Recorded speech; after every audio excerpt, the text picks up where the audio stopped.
Okay, today I want to look at a section, a conversation between Monsieur the Marquis and Charles Darnay. And it's a really important conversation because it gives us so much more information about our characters. It also proves to be a pivotal moment in the plot. But it like other passages can be hard to understand the full extent of what's going on. So I'm going to read through it. And as I go, I'll probably pay a little bit of attention here and there to some subtleties in the narration, also to the subtext of some of the lines that they're saying. I'm actually going to read this one in the voices as best I can of Luke Skywalker and Emperor Palpatine. For you Star Wars fans, you will probably recognize how similar these characters are to the two characters we have in this scene right here. Luke Skywalker, or I should say like Luke Skywalker, Charles Darnay is youthful, innocent, very idealistic, and very noble in his intentions. On the other hand, he's speaking to his uncle, who, like the Emperor, is greedy, does everything for his own power, who cares not about the suffering of others whatsoever at all. So that's ultimately kind of the dynamic we have between these two characters. So why not try it in their voices? Okay, at the beginning of the scene, this is middle of chapter 9. I'm beginning at the line where it says, "Ask who has arrived." If you need to pause it to find that spot, that'd be a good idea. It was the nephew of Monseigneur. He had been some few leagues behind Monseigneur early in the afternoon. I have to mention, by the way, when it says Monseigneur here, it's talking about Monsieur the Marquis. Because remember, Monseigneur is a title that could be applied to many people. This is not the chocolate man from the beginning of this set of chapters. He had diminished the distance rapidly, but not so rapidly as to come up with Monseigneur on the road. He had heard of Monseigneur at the posting houses as being before him. He was to be told, said Monseigneur, that supper awaited him then and there, and that he was prayed to come to it. In a little while he came. He had been known in England as Charles Darnay. This is sort of that dun-dun-dun moment where we, the reader, come to learn that Charles Darnay is the nephew of this horrible, awful, evil character we've just met in these set of chapters. Monseigneur received him in a courtly manner, but they did not shake hands. The subtlety here we should be picking up on is that perhaps they're pretending to be polite, but they don't seem to really like each other. You left Paris yesterday, sir, he said to Monseigneur as he took his seat at the table. Yesterday. And you? I come direct. From London? Yes. You have been a long time coming, said the Marquis with a smile. On the contrary, I come direct. Pardon me. I mean not a long time on the journey, a long time intending the journey. I have been detained by... The nephew stopped a moment in his answer. Various business. Okay, so Darnay just used a euphemism. He's been detained by various business. We know that he's been detained by the courts in England. He was nearly executed in England. For what? For being falsely accused of something based on the suspicion of him going back and forth between France and England. Well, now that we know that Charles Darnay is a French aristocrat, we understand why he perhaps had ties to France, why he was maybe going back and forth. It wasn't because of what he was accused of. Without doubt, said the polished uncle. So long as a servant was present, no other words passed between them. When coffee had been served and they were alone together, the nephew, looking at the uncle and meeting the eyes of the face that was like a fine mask, opened a conversation. I have come back, sir, as you anticipate, pursuing the object that took me away. It carried me into great and unexpected peril, but it is a sacred object, and if it had carried me to death, I hope it would have sustained me. It's important to figure out what he's talking about here. The object he's talking about is what he's come back to talk to the uncle about. It's the same object that took me away. It's the same one that put me into great peril. It's a sacred object, and he hopes that if he was to be put to death, that this object also would have saved him. The object is his family name. That's what he's come to talk about. And he was hoping that if he had been sentenced to death, that perhaps the Marquis would have said, hold on, this is a French aristocrat, you cannot do that, and he would have been saved. Not to death, said the uncle. It is not necessary to say to death. I doubt, sir, returned the nephew, whether if it had carried me to the utmost brink of death, you would have cared to stop me there. Okay, so Charles just pointed out that I don't think you would have saved me if that was the case. The deepened marks in the nose and the lengthening of the fine straight lines in the cruel face looked ominous as to that. The uncle made a graceful gesture of protest, like that, which was so clearly a slight form of good breeding that it was not reassuring. Indeed, sir, pursued the nephew, for anything I know, you may have expressly worked to give a more suspicious appearance to the suspicious circumstances that surrounded me. Ooh, there's an accusation here. Charles is saying, I think maybe you tried to make it look more suspicious. Maybe you tried to get me put in jail there in London. No, said the uncle pleasantly.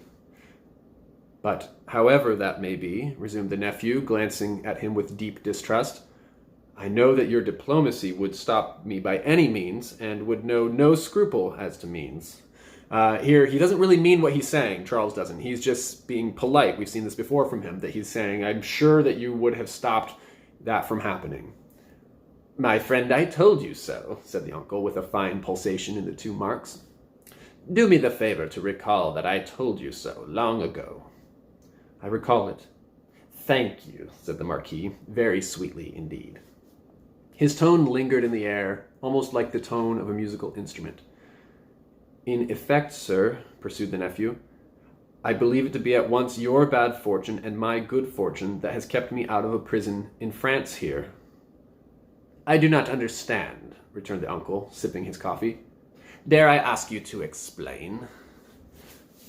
I believe that if you were not in disgrace with the court and had not been overshadowed by that cloud for years past, a lettre de cachet would have sent me to some fortress indefinitely. Okay, understanding what he just said is really important.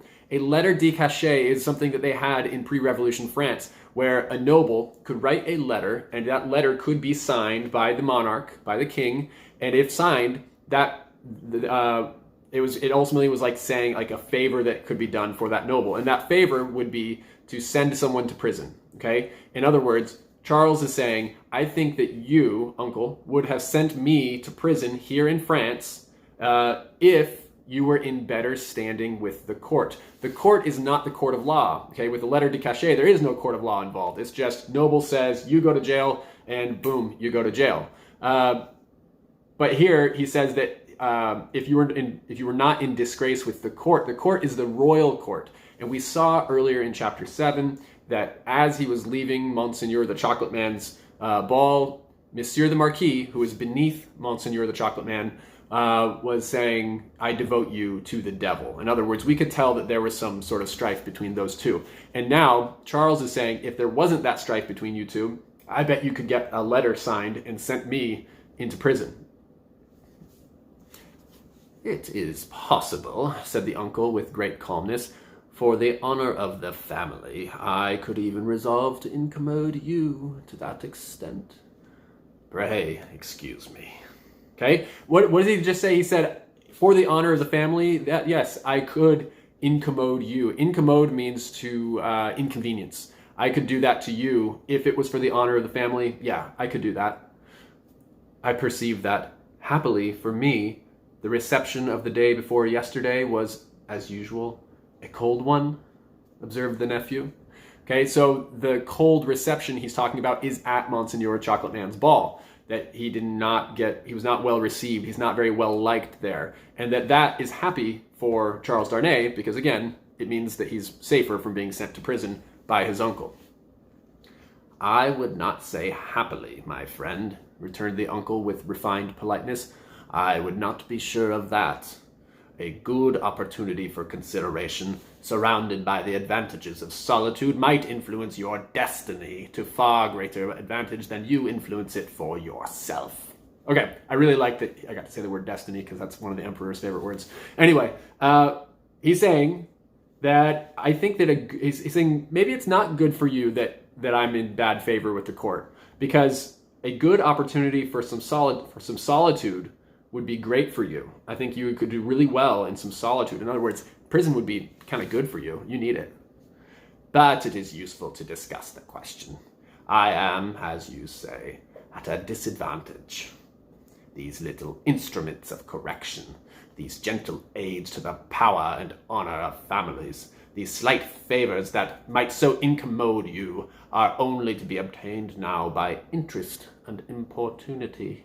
Okay, what is he talking about? These little instruments of correction. That's the letter D cachet. He's saying that's a little instrument of correction. Like, that's a pretty big instrument of correction, don't you think? In other words, he's saying, my ability to send a letter and just have you, yanked out and go to jail, that little instrument of correction is only to be obtained by interest and importunity. In other words, they're not very easy to come by anymore, okay? He also called that a gentle aid to the power and honor of families, okay? A slight favor. He seems to think that's not a very big deal, that he could just write a letter and someone would go to jail for that. But they, the letters, are sought by so many and are granted comparatively to so few. It used not to be so, but France in all such things is changed for the worse. Here he is thinking about the good old days. Our not remote ancestors held the right of life and death over the surrounding vulgar. The surrounding vulgar, he's talking about the people around him, the commoners. He calls them the surrounding vulgar. From this room, many such dogs have been taken out to be hanged. In the next room, my bedroom, one fellow to our knowledge was poniarded on the spot for professing some insolent delicacy respecting his daughter. His daughter! Okay, this one's pretty sensitive. Back in the day, back in pre-revolution France, nobles sometimes had the right to, I don't remember what it's called, but they had the right to sleep with the bride on her wedding night before the groom could. That was a thing. Historically, that really was a thing. And he's saying here that there was a man who was poniarded, which means stabbed, on the spot because he said something delicate. He was trying to stand up for and respecting his daughter who was going to be married away. And here, the italics on the word his shows perfectly the Marquis' attitude here. His daughter. Like, his daughter doesn't belong to him. Marquis believes that the daughter, being one of the commoners in his realm, belongs to him.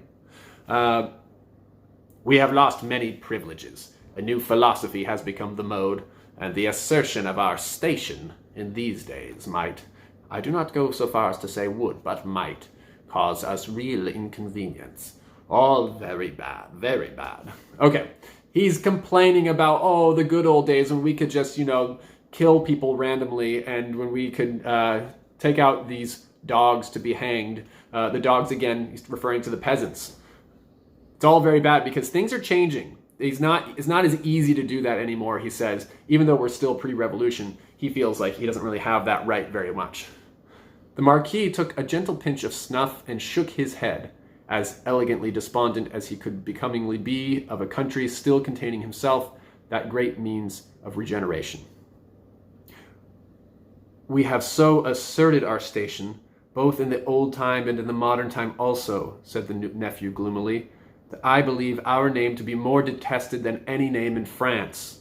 Okay, our station is our station in the hierarchy of society, and to assert your station would be, he's talking about to hold your rank above others and to throw that in their face. And he's saying that we, our family, has done that so much in the old times and now even today, that we are the most hated people in France, perhaps. Let us hope so, said the uncle. Detestation of the high is the involuntary homage of the low. Oh, he hopes so, because he thinks that means they respect you, if they hate you. There is not, pursued the nephew in his former tone, a face I can look at in all this country round about us, which looks at me with any deference on it, but the dark deference of fear and slavery. A compliment, said the Marquis, to the grandeur of the family, merited by the manner in which the family has sustained its grandeur. Ha! He sees that as a compliment. When people look at him with the look on it of their face of dark deference and fear of slavery, he sees that as a compliment to how he has been performing his duties as Marquis. And he took another gentle little pinch of snuff and lightly crossed his legs. But when his nephew, leaning an elbow on the table, covered his eyes thoughtfully and dejectedly with his hand, The fine mask looked at him sideways with a stronger concentration of keenness, closeness, and dislike than was comportable with its wearer's assumption of indifference. So he's acting like he's indifferent, but he clearly dislikes Charles. Repression is the only lasting philosophy. The dark deference of fear and slavery, my friend, observed the Marquis, will keep the dogs obedient to the whip as long as this roof, looking up to it, shuts out the sky. Okay, so the dark deference of fear and slavery will keep the dogs obedient to the whip. It will keep them in line and keep the order of things in place until, as long as this roof shuts out the sky, which he means, what he's implying there is forever. It's going to always be this way. It's going to continue to be this way forever. But Dickens likes to have a little side note here. That might not be so long as the Marquis supposed. If a picture of the chateau as it was to be a very few years hence, and of 50 like it as they too were to be a very few years hence, could have been shown to him that night, he might have been at a loss to claim his own from the ghastly, fire-charred, plunder-wrecked ruins. As for the roof he vaunted, he might have found that shutting out the sky in a new way, to wit, forever, from the eyes of the bodies into which its lead was fired out of the barrels of 100,000 muskets. Dickens points out that the revolution is coming, and the roof of this chateau will be burned to the ground to the point that it won't shut out the sky anymore. So, in fact, things are not going to be this way forever. Meanwhile, said the Marquis, I will preserve the honor and repose of the family if you will not. But you must be fatigued. Shall we terminate our conference for the night? A moment more. An hour, if you please. Sir, said the nephew, we have done wrong, and are reaping the fruits of wrong. We have done wrong? Repeated the Marquis with an inquiring smile and delicately pointing first to his nephew, then to himself. In other words, he's saying, you think you've done wrong too? We?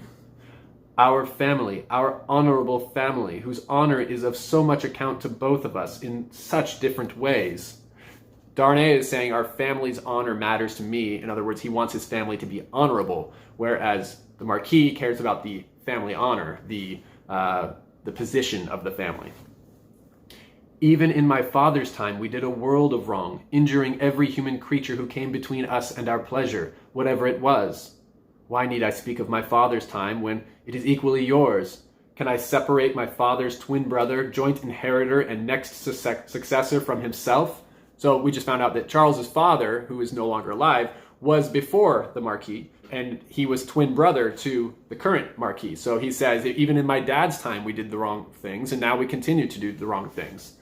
And he asks, can I separate my father's twin brother, joint inheritor, and next successor from himself? Death has done that, said the Marquis. Death separates them, I guess. And has left me, answered the nephew, bound to a system that is frightful to me, responsible for it, but powerless in it, seeking to execute the last request of my dear mother's lips and obey the last look of my dear mother's eyes, which implored me to have mercy and to redress, and tortured by seeking assistance and power in vain. Here's a big motivator for Charles Darnay. He just revealed to us that his mother died, and her last request on her lips and the last look in her eyes was asking him to be merciful and to redress, to make up for the evils of what his father and his uncle had been doing. Seeking them from me, my nephew, said the Marquis, touching him on the breast with his forefinger. They were now standing by the hearth. You will forever seek them in vain, be assured.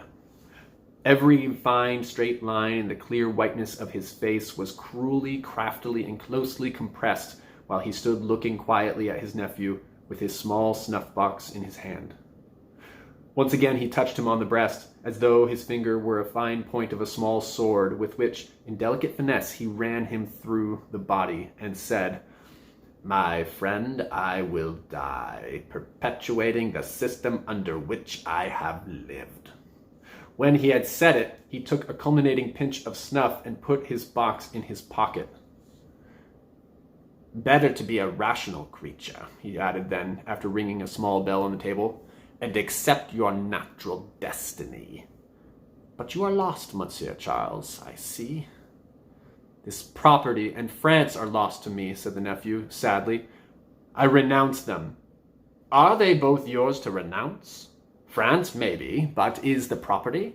It is scarcely worth mentioning, but is it yet? In other words, Charles just tried to say, I quit, France and the property, I renounce them. They are mine no longer. And the uncle wants to correct him and point out, the property isn't yours anyway. It's actually mine, so you shouldn't be renouncing that. I had no intention in the words I used to claim it yet. If it passed to me from you tomorrow, which I have the vanity to hope is not probable. This is quite the ironic line. If you haven't seen yet, you'll see why soon. Or 20 years hence. You do me too much honor, said the Marquis. Still, I prefer that supposition. He doesn't think that he's going to live another 20 years, but he likes that better than the idea of dying tomorrow. I would abandon it and live otherwise and elsewhere. It is little to relinquish.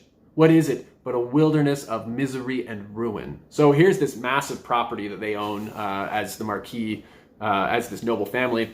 And here he's saying, what is it but a wilderness of misery and ruin? Because he sees it for what it is, as something that is dependent upon pretty much the slavery of the people and the common people there. Ha! Said the Marquis, glancing round the luxurious room.